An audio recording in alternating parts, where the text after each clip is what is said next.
Hey everyone, hopefully you're having a good day. My name's Andy. My channel's Finding Value. What I've got behind me, I'm going to show two clips of four panels or four charts, is kind of the stuff that I'm invested in, the commodities themselves. And I think the opportunities here are absolutely compelling. We're going to do technical analysis from a big weekly candlestick chart patterns from a long-term perspective. And what I look for in the big long-term view is I look for broken down trends. I look for patterns that are breaking to the upside.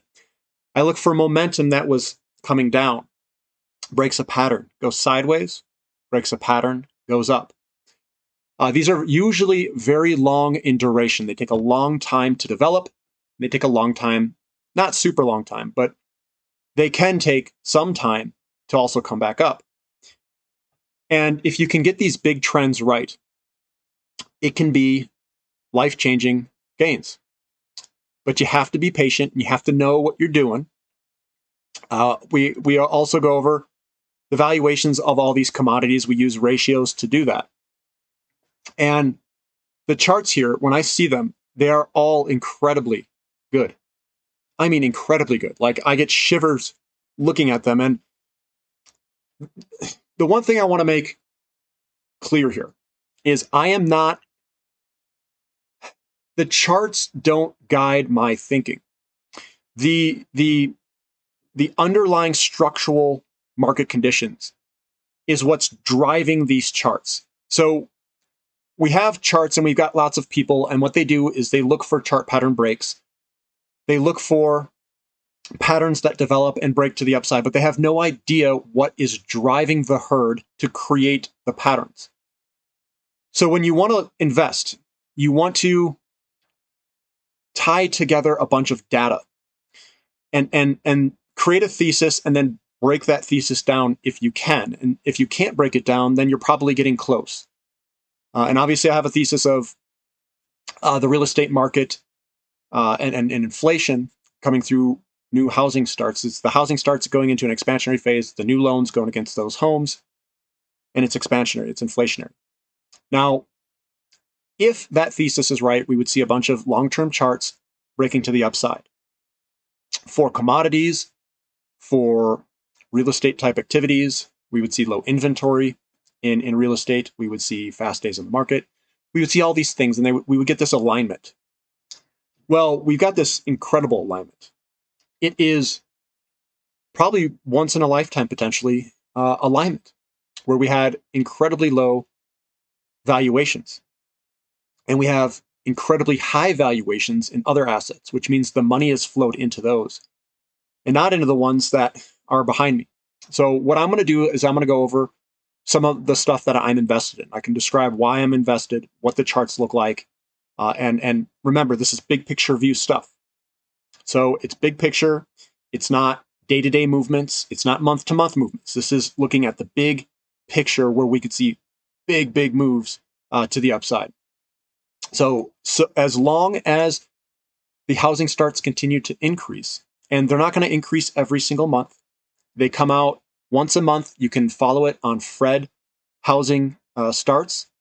What I'm looking at is the residential real estate housing starts, and it'll bounce around month to month, but I want to see the general trend going up.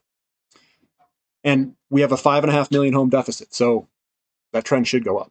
That's my take on it. So let's dive into these charts. These are long-term charts. And I'm going to zoom in on silver. Silver is one that I hold a lot of physical metal in.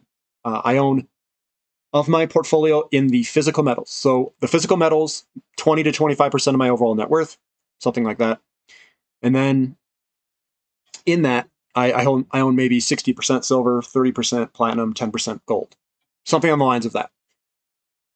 But if you look at the big picture view, we had this massive blow-off top, and I like this pattern setup right here in 09, and the way it came right to this tip. Man, I wish I knew technical analysis back then. But I did partake in this, and I did partake in coming and riding it back down for some of it. And I did swap some of my metals, but I was late on my swap. I didn't know what I was doing. I'll admit it.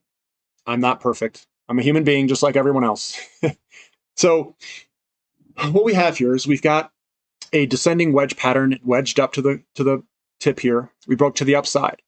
The momentum was coming down. And then that momentum changed. It broke its downtrend and it's going flat, more flat. That's what this line is here. And then we broke that. The COVID sell-off. But we broke this, and now we're moving on up. Now the trend line is turning upward. So I know a lot of people, they look at the day-to-day movements, month-to-month movements, week-to-week, and they say silver and gold are not doing very well right now. That's what a lot of people say. It's dead, it's whatever. But in all honesty, that's when you buy. You have to buy it when everyone else hates it. So the value in silver, I think, is incredible. I have been buying some of the smaller silver mining companies.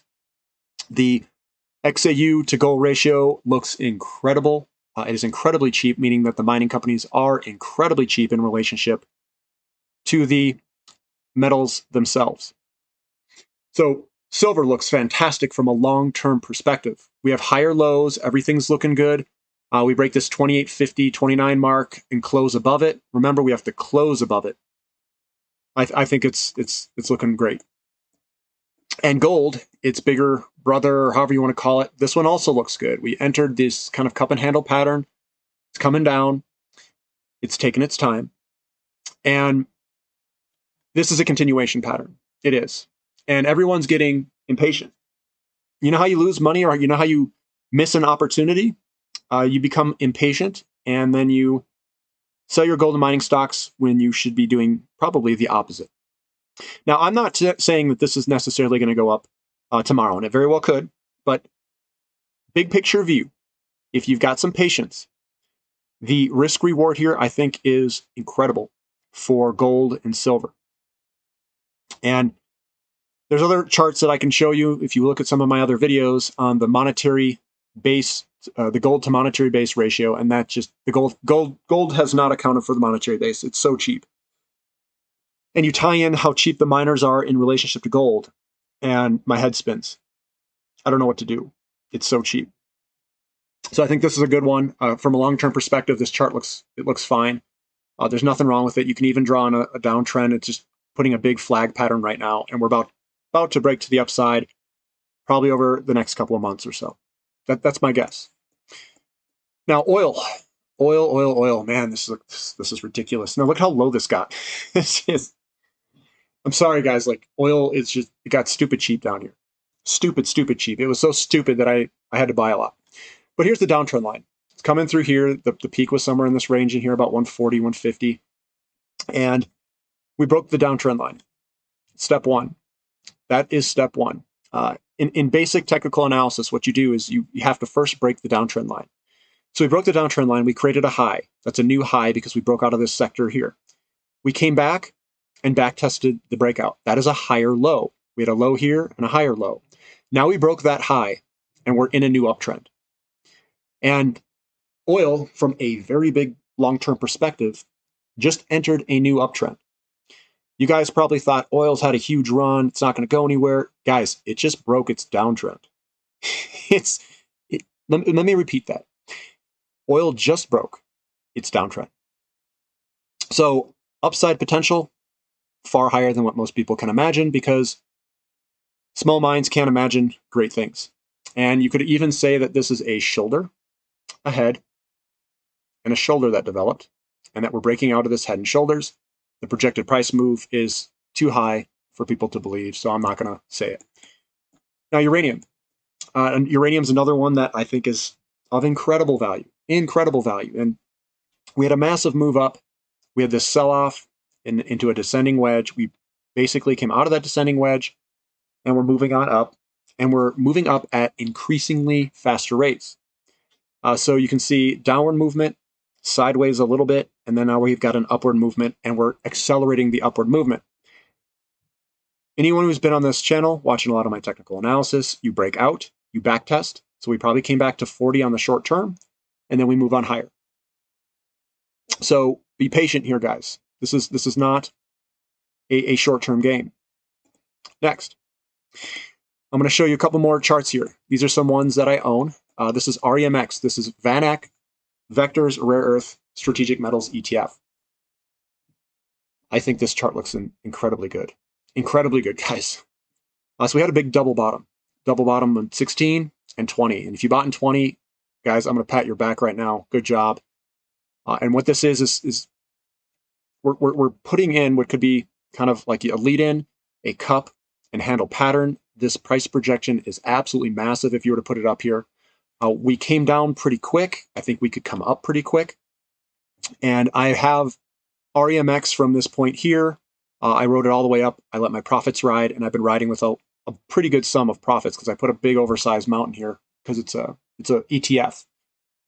So I'm allowed to do that. I can violate the 5% rule because it's a fund. It's not an individual company, and the risk is a lot lower. I do like REMX because it has a lot of Chinese companies in it. Those are the producers, and I think if we try to go this electric vehicle and renewable route, rare earths are going to go absolutely vertical. So that is one portion of my portfolio that I have is rare earth metals, and sometimes I forget to talk about it. Another one is COPX. It's another one that I own. I don't think it's as leveraged as the rare earths. So if you notice, it created the same exact pattern. It came down and did this double bottom. We broke up to the upside. It's been moving sideways, very similar to what REMX is doing.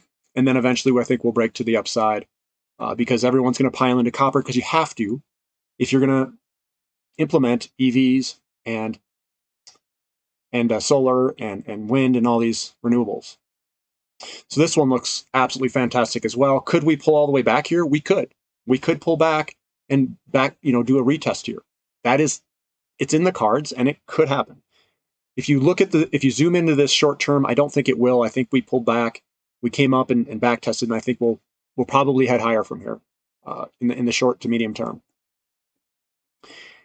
Now, TAN. Here's another one that I own for an ETF, TAN. Why do I own this thing? It's called leverage, very good leverage. And if you look at this from a big picture view, and I don't have even a bigger picture view than this, what happens is we came from downward. And this is a consolidation pattern all in the bottom here. This whole thing. It came up, it broke out of this resistance zone in here. It didn't have all the mustard. All these guys wanted to sell. So they sold it back down to 70, which is this area back in here where there's support. And now we're heading back up. Let's hope that this thing can rip it higher. And if we rip high enough and we break this old, 130, 120 high here, we could see this thing really jet higher. And I know this is more of a commodities type channel at the moment, but I find value wherever it's at. I don't. If the chart looks something like this, and I know that they're going to dump trillions of dollars at it, and that we're going to have an energy crisis, I think I got to have a little bit in there. That's just my opinion. And then we got platinum, my boy platinum. We've got the downtrend line. It broke that, and what did it do? It retested. And if you're on the channel, you're watching some of my videos, I always say, hey, look for the retest. It's a very low risk entry point. And at $900, super low risk, and we can move on higher here at any second. So what I'm doing is I've purchased my metals. I actually purchased them in all of 2020, all through here. I purchased some in 2019 in this region in here. I got caught in the COVID sell-off. I bought a whole bunch more, and I bought more in this pullback here. So that's what I've done.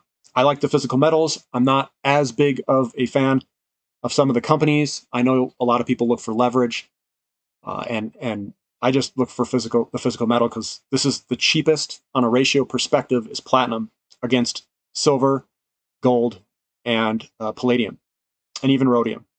Platinum's never been this cheap against the majority of the metals. And whenever you have those rare opportunities where you can buy a metal that's cheap against all the other metals, I'll take that opportunity and try to maximize it. So I think platinum is one of the best opportunities. Now, can silver and gold beat platinum? It could. In a monetary in a monetary scare, gold's going to do very well, and so is silver. So I wouldn't go all in on one thing. I would diversify out. I think physical silver, physical gold, physical platinum is all good. They're all good. So that's what I have for the charts. I just kind of want to show you the big picture view. You kind of know what I own in some of the different sectors. And there are some individual rare earth companies that I own. I own Appia Energy, APAAF, and I recently added to it. So I think that is in a good spot if you guys are interested. And again, this is just my financial opinion. Please don't use it as advice. Make sure it fits your investment strategy. It's a small Canadian company that also has uranium. I think that's a really good mix to have rare earths and uranium under one umbrella of a company. And it's a smaller play. And recently, I mean, that's probably my last purchase is Appia Energy. If you guys like this content, give me a thumbs up, subscribe to the channel if you haven't already, and thank you for listening. This is Finding Value.